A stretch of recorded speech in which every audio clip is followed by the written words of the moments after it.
Hi hello friends, good morning all of you. MRL study studio ಚಾನಲ್ಗೆ ತಮಗೆಲ್ಲರಿಗೂ ಸ್ವಾಗತಿಸುತ್ತಾ ಇವತ್ತಿನ ತರಗತಿಯಲ್ಲಿ ದೈಹಿಕ ಶಿಕ್ಷಣ ಶಿಕ್ಷಕರ ಒಂದು ಪಠ್ಯಕ್ರಮಕ್ಕೆ ಸಂಬಂಧಪಟ್ಟಂಥ ದೈಹಿಕ ಶಿಕ್ಷಣ ಪಠ್ಯಪುಸ್ತಕ ಏನು 6th ಇಂದ 10th ಗಂಟೆ ದೈಹಿಕ ಶಿಕ್ಷಣ ಪಠ್ಯಪುಸ್ತಕ ಇದನ್ನು ಆ ಒಂದು ವಿಷಯದ ಮೇಲೆ ಇವತ್ತಿನ ತರಗತಿಯನ್ನು ಮಾಡ್ತಾಯಿದ್ದೀನಿ. ಇವತ್ತು 6ನೇ ತರಗತಿಯಲ್ಲಿ ಮೊದಲನೇ ಲೆಸನ್ನು ದೈಹಿಕ ಶಿಕ್ಷಣದ ಅರ್ಥ ಈ ಒಂದು ವಿಷಯದ ಕುರಿತು ಇವತ್ತಿನ ತರಗತಿಯನ್ನು ಪ್ರಾರಂಭಿಸ್ತಾ ಇದ್ದೀನಿ. ಇವಾಗ ಏನು ನೋಟಿಫಿಕೇಷನ್ ಆಗುತ್ತೆ ಅಂತ ಹೇಳಿ ಹೇಳ್ತಾ ಇದ್ದಾರೆ. ಹಾಗಾಗಿ ನಾವೇನು ಮಾಡೋಣ, ಇವತ್ತಿನ ನಾನು ಫಸ್ಟ್ ಕ್ಲಾಸಿಂದ ಮತ್ತೆ ತಿರ್ಗಿ ಸ್ಟಾರ್ಟ್ ಮಾಡಿದ್ದೀನಿ.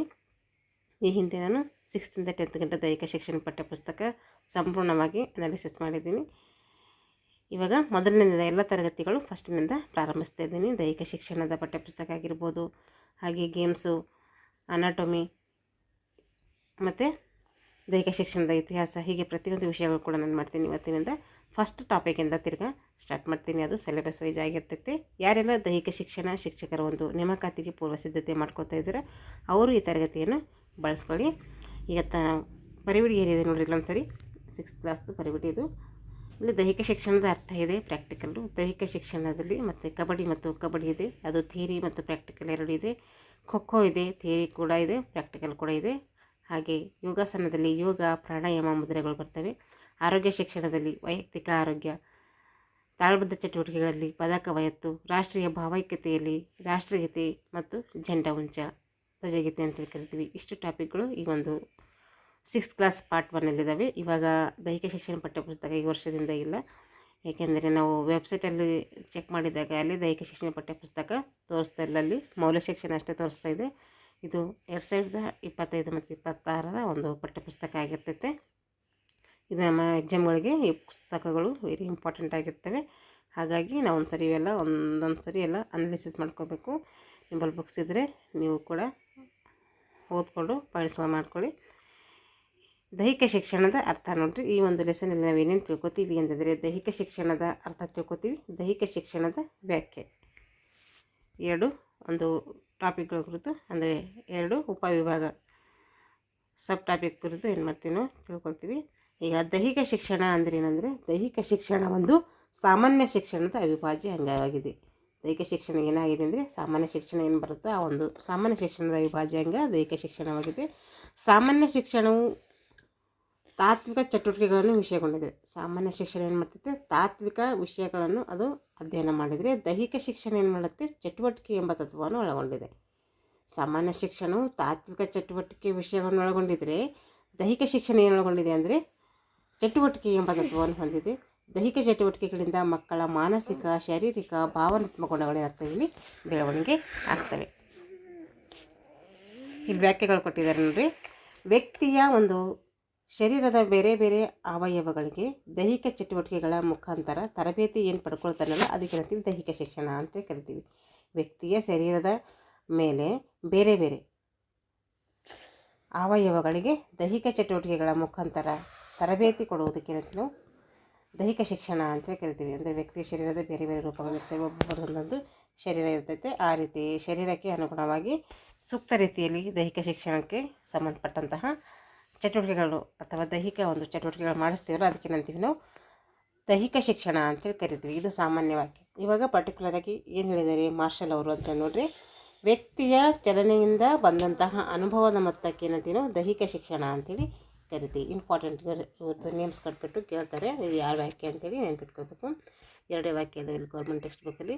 CV ಬಕ್ ಇವ್ರ ಪ್ರಕಾರ ಏನಂದರೆ, ಯೋಗ್ಯವಾದಂತಹ ದೈಹಿಕ ಚಟುವಟಿಕೆಗಳ ಮೂಲಕ ದೈಹಿಕವಾಗಿರ್ಬೋದು, ಮಾನಸಿಕವಾಗಿರ್ಬೋದು, ಸಾಮಾಜಿಕ, ಭಾವನಾತ್ಮಕವಾಗಿ ಯೋಗ್ಯ ನಾಗರಿಕರನ್ನು ಏನು ಮಾಡ್ತೀವಿ ನಾವು ನಿರ್ಮಾಣ ಮಾಡ್ತೀವಿ. ಅದಕ್ಕೆ ಏನಂತೀವಿ ದೈಹಿಕ ಶಿಕ್ಷಣ ಅಂತೇಳಿ ಕರಿತೀವಿ. ಇದು CV ಬಕ್ರ ಪ್ರಕಾರ.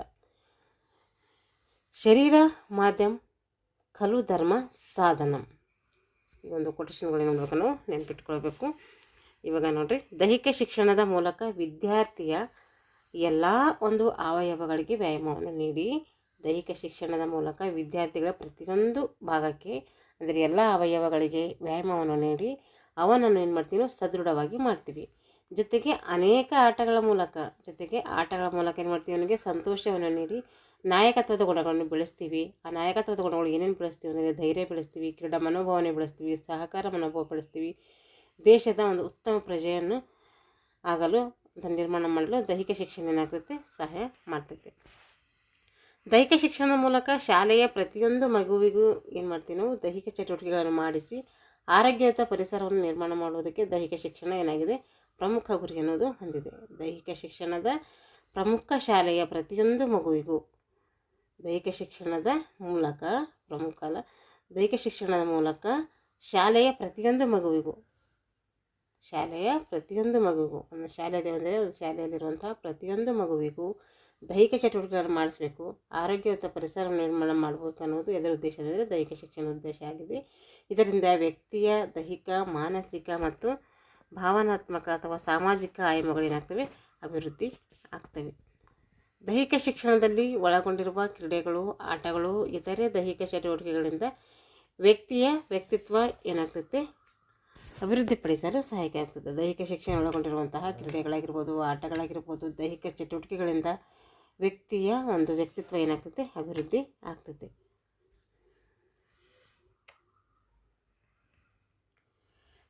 ತತ್ವಮಿ ಅಂದರೆ ಈ ಒಂದು ಲೆಸನ್ಗೆ ಸಂಬಂಧಪಟ್ಟಂಥ ಅಭ್ಯಾಸ ಪ್ರಶ್ನೆಗಳಾಗಿರ್ತವೆ. ಶಿಕ್ಷಣವು ತಾತ್ವಿಕ ಆಗಿದರೆ ದೈಹಿಕ ಶಿಕ್ಷಣ ಏನಾಗಿದೆ ಅಂದರೆ ಅದು ಒಂದು ಚಟುವಟಿಕೆ. ನಿಯಮಿತ ದೈಹಿಕ ಚಟುವಟಿಕೆಗಳಿಂದ ಡ್ಯಾಶ್ ಅಭಿವೃದ್ಧಿ ಆಗ್ತದೆ ಅಂದರೆ ಮಾನಸಿಕ, ಭಾವನಾತ್ಮಕ, ಸಾಮಾಜಿಕ ಅಭಿವೃದ್ಧಿ ಆಗ್ತೈತಿ. ರೋಗ ನಿರೋಧಕ ಶಕ್ತಿ ಕೂಡ ಹೆಚ್ಚಾಗ್ತೈತಿ. ಇವೆಲ್ಲ ನಾವು ಏನು ಮಾಡ್ಬೋದು ಇಲ್ಲಿ ಅಭಿವೃದ್ಧಿಯನ್ನು ಸಾಧಿಸ್ಬೋದು. ದೈಹಿಕ ಶಿಕ್ಷಣದಿಂದ ಶರೀರ ಮತ್ತು ಬೆಳವಣಿಗೆಗೆ ಡ್ಯಾಶ್ ಸಹಾಯಕ ಆಗ್ತೈತಿ. ದೈಹಿಕ ಶಿಕ್ಷಣದಿಂದ ಶರೀರ ಮತ್ತು ಬೆಳವಣಿಗೆಗೆ ಯಾವುದು ಸಹಾಯಕ ಆಗ್ತೈತಿ ಅಂತಂದರೆ ಶರೀರದ ಎಲ್ಲ ಅವಯವಗಳು ಏನಾಗ್ತವೆ ಇಲ್ಲಿ ಬೆಳವಣಿಗೆಗೆ ಆಗಲಿಕ್ಕೆ ಸಹಾಯ ಆಗ್ತವೆ. ನೋಡಿ ಇಲ್ಲಿದೆ ದೈಹಿಕ ಶಿಕ್ಷಣದ ಮೂಲಕ ವಿದ್ಯಾರ್ಥಿಯ ಶರೀರದ ಎಲ್ಲ ಅವಯವಗಳಿಗೆ ವ್ಯಾಯಾಮ ನೀಡಿದಾಗ ಏನಾಗ್ತೈತೆ ನಾವು ಅಲ್ಲಿ ವಿದ್ಯಾರ್ಥಿಯನ್ನು ಸದೃಢವಾಗಿ ಮಾಡ್ಬೋದು. ಎಲ್ಲ ಅವಯವಗಳಂದರೆ ಇದು ಶಾರೀರಿಕ, ಭಾವನಾತ್ಮಕ, ಮಾನಸಿಕ ಈ ರೀತಿ ಎಲ್ಲ ಅವಯವಗಳನ್ನು ನೋಡುವುದು ನಾವು ಅಭಿವೃದ್ಧಿ ಅಥವಾ ಸದೃಢವಾಗಿ ಮಾಡ್ಬೋದು. ಇಲ್ಲಿ ಹೊಂದಿಸಿ ಬರೆಯ ಕೊಟ್ಟಿದ್ದಾರೆ. ಸದೃಢ ದೇಹದಲ್ಲಿ ಏನಿರುತ್ತೆ ಅಂಥೇಳಿ ಅಂದರೆ ಸದೃಢ ದೇಹದಲ್ಲಿ ಸದೃಢವಾದಂತಹ ಮನಸ್ಸಿರ್ತೈತೆ. ಕ್ರೀಡೆ ಇಲ್ಲದ ಜೀವನ ಏನಂದರೆ ಅದು ಕೀಟದಿಂದ ಕುಳಿವಿನಂತೆ. ವ್ಯಾಯಾಮದಿಂದ ಏನು ಹೆಚ್ಚಾಗ್ತೈತೆ ಅಂದರೆ ಅದು ರೋಗ ನಿರೋಧಕ ಶಕ್ತಿ ನಾವು ಹೆಚ್ಚು ಮಾಡ್ಕೋಬೋದು. ಇಲ್ಲಿ ಯಾವುದೇ ರೋಗಗಳು ಬರೋದಾಗೆ ನೋಡ್ಕೋಬೋದು. ಇಲ್ಲಿ ಈಗ ಪ್ರಶ್ನೆಗಳಿಗೆ ಉತ್ತರಿಸಬೇಕು. ದೈಹಿಕ ಶಿಕ್ಷಣದ ಯಾವ ಗುಣಗಳನ್ನು ಬೆಳೆಸ್ಬೋದು? ದೈಹಿಕ ಶಿಕ್ಷಣದಲ್ಲಿ ಕ್ರೀಡಾ ಮನೋಭಾವನೆ ಬೆಳೆಸ್ಬೋದು, ಹೊಂದಾಣಿಕೆ ಮನೋಭಾವ, ಸಹಕಾರ ಮನೋಭಾವ, ಎಲ್ಲ ಗುಣಗಳನ್ನು ಏನು ಮಾಡೋದು ಇಲ್ಲಿ ಬೆಳೆಸ್ಬೋದು. ದೈಹಿಕ ಶಿಕ್ಷಣದಿಂದಾಗುವ ನಾಯಕತ್ವದ ಗುಣಗಳು ಯಾವ್ಯಾವು ಅಂದರೆ ಇಲ್ಲಿ ಧೈರ್ಯ, ಸಾಹಸ ಮನೋಭಾವ ಇವೆಲ್ಲ ಗುಣಗಳೇನಾಗ್ತವೆ ನಾವು ಮಕ್ಕಳಲ್ಲಿ ಬೆಳೆಸ್ಬೋದು. ಇಲ್ಲಿ ನೋಡ್ರಿ, ಕ್ರೀಡೆ ಇಲ್ಲದ ಜೀವನ ಕೀಟದಿಂದ ಹಣ್ಣಿನಂತೆ. ಯಾರ ಕ್ರೀಡೆಯಲ್ಲಿ ಭಾಗವಹಿಸೋದಿಲ್ಲೋ ಅಥವಾ ವ್ಯಾಯಾಮ ಚಟುವಟಿಕೆಗಳು ಇವೆಲ್ಲ ಮಾಡೋದಿಲ್ಲ ಅವ್ರು ಏನಾಗ್ತೈತಿ ಹೆಂಗೆ ಒಂದು ಕೀಟ ಹಣ್ಣು ತಿಂದಂಗೆ ಆಗ್ತೈತೋ ಆ ರೀತಿ ಕೀಟದಿಂದ ಹಣ್ಣಿನಂತೆ ನಮ್ಮ ಜೀವನ ಆಗುತ್ತೆ ಅಂತೇಳಿ ಕೊಟೇಶನ್ ಕೊಟ್ಟಿದ್ದಾರೆ. ಈ ಕೊಟೇಶನ್ಗಳು ನೆನಪಿಟ್ಕೋಬೇಕು. ಕೊಟೇಶನ್ ಮೇಲೆ ಕೂಡ ಪ್ರಶ್ನೋತ್ತರಗಳಾಗ್ತವೆ. ಇಲ್ಲಿಗೆ ಏನಾಯ್ತು ದೈಹಿಕ ಶಿಕ್ಷಣದ ಅರ್ಥ ನಾವು ಸಂಪೂರ್ಣವಾಗಿ ತಿಳ್ಕೊಂಡಿದ್ವಿ. ಮುಂದಿನ ತರಗತಿಯಲ್ಲಿ ದೈಹಿಕ ಶಿಕ್ಷಣಕ್ಕೆ ಸಂಬಂಧಪಟ್ಟಂತಹ ಕಬಡ್ಡಿ ಈ ಒಂದು ವಿಷಯದ ಕುರಿತು ಮುಂದಿನ ತರಗತಿಯಲ್ಲಿ ಮಾಡ್ತೀನಿ. ಈ ಒಂದು ಟಾಪಿಕ್ ಮೇಲೆ ತರಗತಿಯನ್ನು ನೋಡೋಣ ಅಂತ ಹೇಳ್ತಾ ಇಲ್ಲಿಗೆ ತರಗತಿಯನ್ನು ಮುಗಿಸ್ತಾ ಇದ್ದೀನಿ. ಯಾರೆಲ್ಲ ನಮ್ಮ ಚಾನಲನ್ನು ಸಬ್ಸ್ಕ್ರೈಬ್ ಮಾಡ್ಕೊಂಡಿಲ್ವೋ ಚಾನಲನ್ನು ಸಬ್ಸ್ಕ್ರೈಬ್ ಮಾಡಿಕೊಂಡು ವಿಡಿಯೋವನ್ನು ವಾಚ್ ಮಾಡಿ ಅಂತ ಹೇಳ್ತಾ ಇಲ್ಲಿಗೆ ತರಗತಿಯನ್ನು ಮುಗಿಸ್ತಾ ಇದ್ದೀನಿ. ಎಲ್ಲರಿಗೂ ಧನ್ಯವಾದಗಳು.